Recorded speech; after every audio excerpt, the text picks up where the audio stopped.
Hello, I'm Dr. Aanchal, and today in this YouTube series, our topic will be OT listing.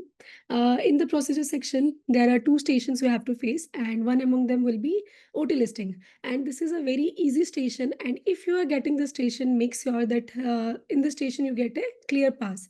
You must have learned that in examination you have to at least uh, get clear pass in at least two stations, and the clear pass is about 17 to 18 marks. Okay, so this is a very easy station in which the questions are pretty much fixed. Whatever I am going to teach you today, maybe the cases, they can change the cases, but the questions that follow the cases, they will be pretty much the same.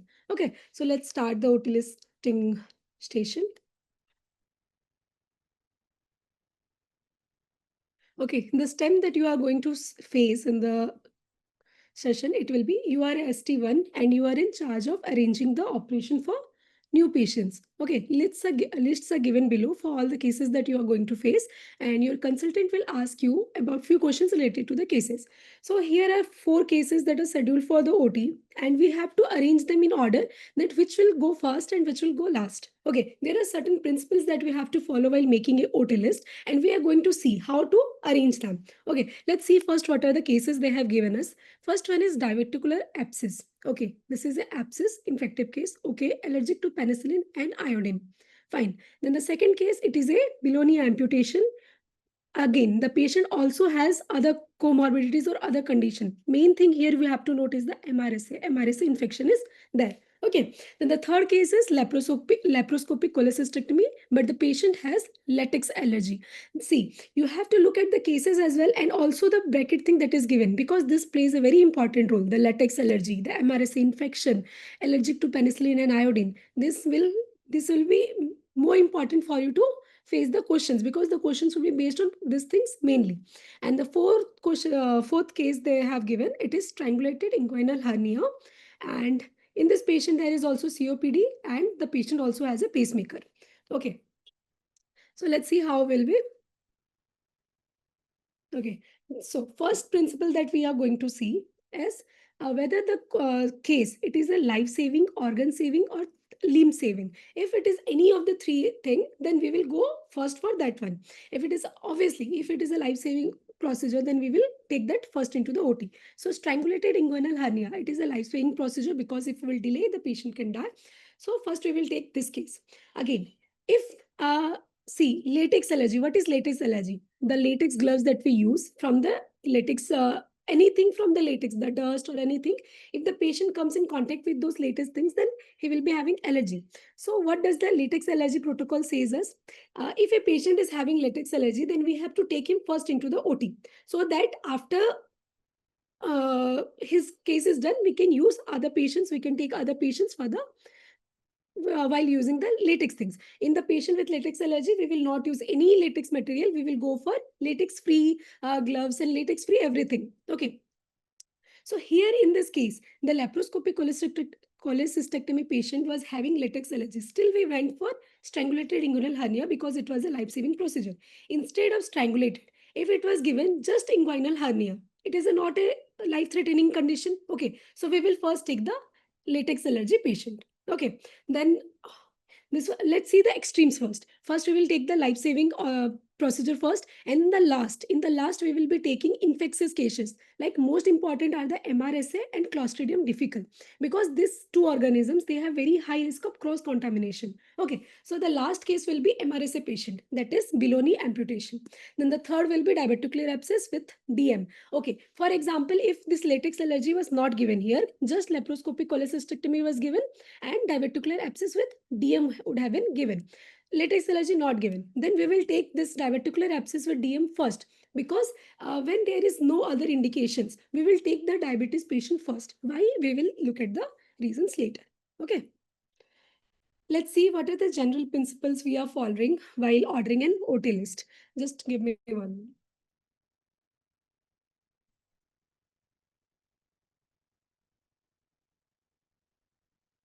Okay, so first, clinical priority, it is important to appreciate the difference in operative priority between emergency and elective procedures. As we all know, life or organ or limb threatening conditions must go first on an emergency list, irrespective of everything that we have already talked about, that the life saving or the limb saving or an organ saving procedure would go first in the list. Okay, then the patient with latex allergies should be considered to be first in the list because natural rubber allergies require a clean theater. Okay, if the patient is having an allergy, it will require clean theater and time must be given for previous latex dust to settle before starting the case. So we will not we don't have so much time that first we will take a latex patient, then we will allow the time to the for the dust to settle. So first we will take the latex allergy patient. Okay. Then about the MRSA and Clostridium difficile that we already talked about, patient with infections would go last in the list, and if they are given multiple infections, then we will take the MRSA and Clostridium difficile very last. Okay, because they have very high risk of cross contamination. If possible, order a OT list according to the NRCS guidelines, that is the clean, contaminated, and dirty. There are 4 types of surgeries that we have divided the surgeries into 4 types. We will go according to that if other indications are not given. Okay, then patients with diabetes go early in the list. Why? Because if they're going early in the list, this will prevent the complications of hypoglycemia. Okay, then and it will allow early return to the normal glycemic control. And okay, why do we need to prevent hypoglycemia and normal glycemic control? Why it is needed? It is to hasten the process of recovery in the patient. Okay, then the very psychological thing that children should be operated early in the case so that it will minimize the stress in both the child and the parents. This is very basic one. Okay, then major procedures should be considered to be early in the list because, for example, if a patient is going for a cancer resection, then and after doing 4 to 5 surgeries we are having time constraint, then we cannot reschedule that procedure. That rescheduling that procedure will be more difficult or unethical. So first we will be taking major procedures or the procedures which have some ethical considerations as well. Okay, so these cases should be taken first. Then this is not a question usually asked, but if they ask why what do you think about the procedures with local anesthesia, then we can say that there is no such guidelines for local anesthesia, but considering the what comfort of the anesthetist, we can take it early in the case, last in the case, or we can put it in between major cases as well. Local anesthesia with short cases we can put in between so that the surgery OT, that everything flows smoothly. Okay, then okay, what are the types of anesthesia we will order in each type of the list? The main answer is you will go for general anesthesia in all the 3 cases that we have seen earlier. In COPD patient, you will not go for general anesthesia. Why? Because general anesthesia will again depress the respiratory system, and here already there is respiratory compromise. So we will not go for general anesthesia in a patient with COPD. Then, what are the current guidelines for perioperative glycemic control in diabetic patient? Okay, first thing we will have to consider taking them early in the list, operating list, early to the theater to prevent what? To prevent hypoglycemia and to maintain normoglycemia. Okay, then again, we have to avoid routine overnight admission. This means we have to avoid routine overnight fasting. Usually, first, earlier what you used to do, overnight fasting was given, but here we will not give that to prevent hypoglycemia. And if it is necessary, then we'll go. If not necessary, we will not go for overnight fasting. Okay.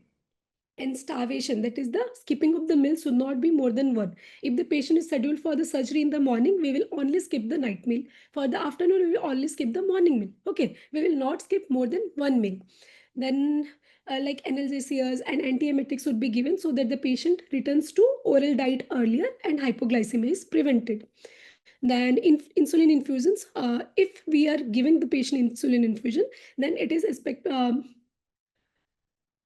on it is to be used only if the patient is missing more than 1 meal. If not, we are not giving them insulin infusion. Okay, this is the main question. What is the fluid of choice in a patient with diabetes who is undergoing a surgery? What will be that? This is, memorize this one, 0.545% or half concentration of sodium chloride with 5% glucose.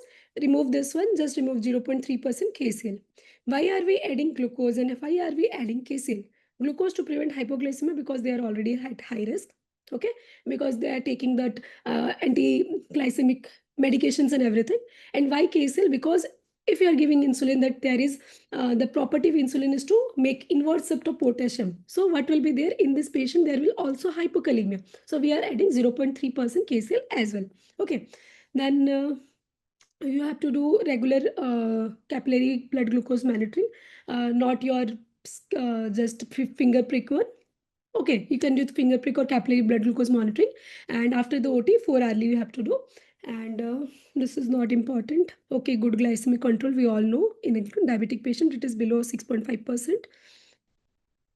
Okay, that's pretty much about the glycemic control and diabetic patient. Okay, and what are the precautions you should be taking in a patient with pacemaker? As you already know, the pacemaker is an electrically active device. So the first thing that we'll have to look into is we have to avoid the use of the monopolar cautery. Okay, and if we are using the monopolar cautery, that we are not this, it is not possible to avoid using monopolar cautery, then we will be using the what that neutral electrode. We will be placing the neutral electrode in such a position that the circuit of the electric flow, it will be far away from the pacemaker. Okay, this is the first thing.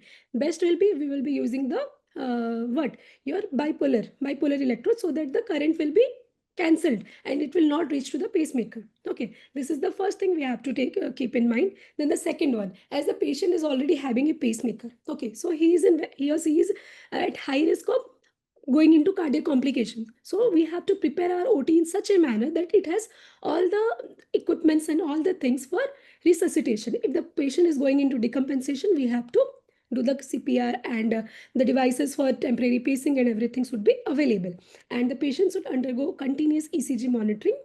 And what all things? Okay, the patient who have pacemaker, they have a card or a passport. It is called pacemaker passport, in which the details about when the device was installed, what is the device model, date of implant, and date of expiry, everything is written in that card. So first check that card or the passport before taking the patient into surgery. Then the second thing, if the patient is having a pacemaker, then make sure that the patient has undergone a review from his cardiologist before coming into surgery, so that he'll look into the cardiac conditions and will advise accordingly. Okay, these are all the points that I have just mentioned. You can go through this PPT again.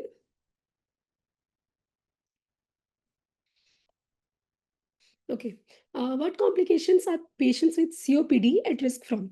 If the patient is having COPD, what will happen after the surgery? There are increased chances of the lung complications like atelectasis, pneumonia, respiratory failure, everything.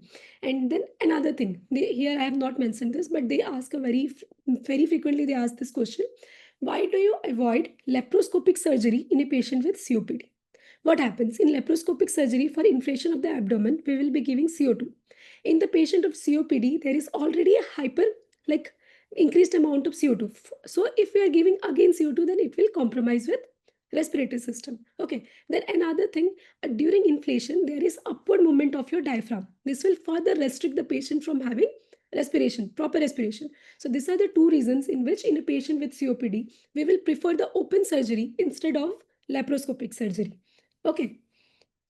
And they will say if the patient is having COPD, what are the precautionary measures or what are the measures that you will take to prevent these complications of atelectasis or pneumonia or respiratory failure? What we will answer? We will say that we will ask if the patient is a smoker, then we will make sure the patient has stopped smoking at least 4 to 8 weeks prior to the surgery. Okay. And before and after the surgery, proper ambulation and mobilization should be there. Patients should be motivated to use the incentive spirometry. Okay. And what all? Okay, post-operatively, we should give adequate pain relief and make the patient sit in upright position. So to prevent cough from aspiration and other complications of the respiratory system.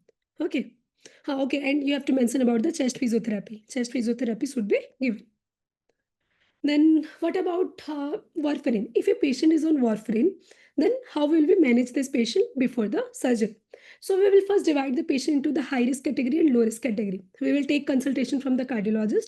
If the patient is a high risk category, then we will stop the warfarin 4 to 5 days back. And as the patient is a high risk category, we cannot leave the patient. We cannot leave the patient without any antiplatelet or these drugs. Okay. So what we will do, instead of the warfarin, we will change it to low molecular weight heparin.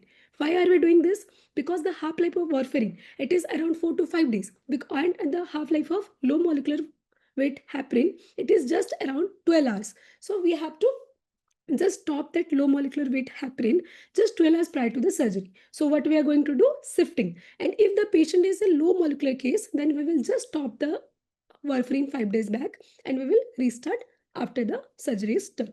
And when will we start the warfarin? Usually after 6 to 12 hours of the surgery, when the patient is able to take orally properly, oral fluids properly. Okay. This is the thing that I just told you. And okay, and we have to also ensure that the INR had fallen below 1.4. And okay, by rest thing, we have to also consult with the hematologist. Okay. Then what to use in case of iodine allergy? If the patient is having iodine allergy. Okay. So in case of the main two things that we use in the OT are the isopropyl alcohol or the chlorhexidine. That is the iodine based or chlorhexidine. Okay. So if it is having the iodine allergy, then we will go for chlorhexidine. Which antiseptic will be used in a patient with MRSA? According to the infection control guideline that is followed in the UK, they say that in case of MRSA, we have to go for chlorhexidine. And again, there is this question as well.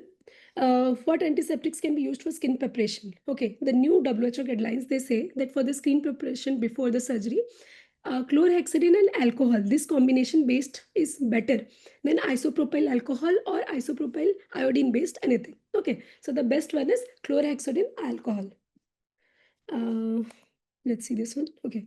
And what prophylactic antibiotic in patient with penicillin allergy? If the patient is having penicillin allergy, we will go for either vancomycin or erythromycin. Okay, this question I have discussed in like very small bit or half. Okay, what antiseptics can be used for skin preparation? Chlorhexidine or idophos, that is the isopropyl alcohol or something we can use this. But the best one, according to the new WHO guidelines, it is chlorhexidine alcohol. Thank you. This is the end of this session. And make sure that you remember all the questions that I have given, because they don't change these questions. They may change the cases, but the questions that follow are pretty much the same. Thank you. Have a good day.